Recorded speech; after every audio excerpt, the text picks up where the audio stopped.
Yeah, in fact, Juan, that's part of what makes this so difficult. Every American wants desperately to get back outside and get on with their life, but of course, at the same time, lives are on the line. So how do you make sense of all of this? It's even more confusing when those at the top can't seem to agree.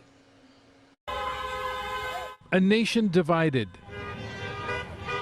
with protesters in Missouri, total shutdown. North Dakota, 180 people have died this year from the flu. North Carolina, and Dallas, Texas, calling for an end to the coronavirus shutdown. Get back to work. And while their protests may be small and do not reflect nationwide polls, which show more than 80% of American voters want social distancing to continue as long as needed to stop the spread, there's also disagreement about where the global pandemic is heading.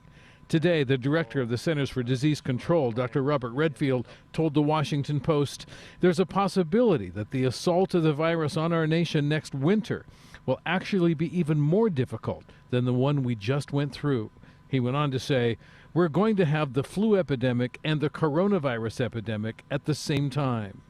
Today, White House Task Force Coronavirus Coordinator Dr. Deborah Birx disagreed. I don't know if it will be worse. I think this has been pretty bad.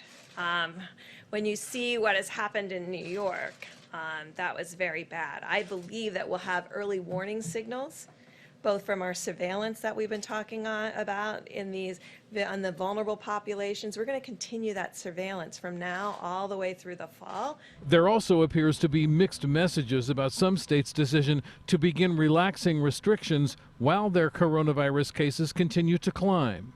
Take Georgia, for instance. We will get Georgians back to work safely. By executive order, Georgia Governor Brian Kemp will reopen gyms, tattoo parlors, and bowling alleys on Friday. Restaurants and movie theaters will open on Monday.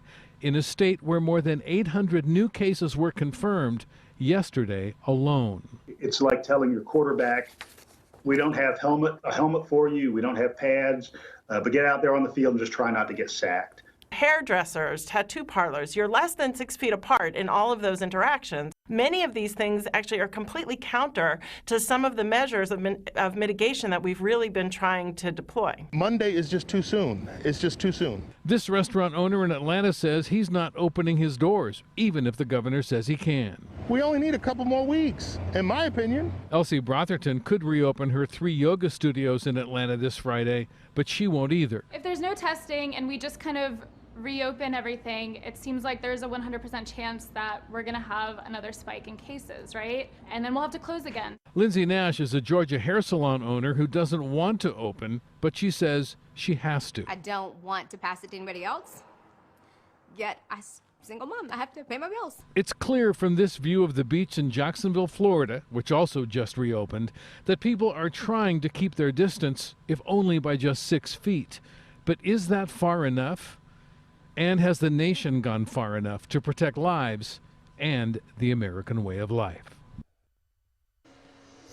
And that's really the ultimate question, isn't it? You know, today the president, and during the task force news conference, said that he's going to have a phone call with Georgia's governor, Brian Kemp. He didn't talk about what he wanted to say to the governor, but there is some hope tonight that he might be able to convince the governor to relax just a little bit and not open things up quite the way he intends to. Let's go back to you. All right, Randy, thanks.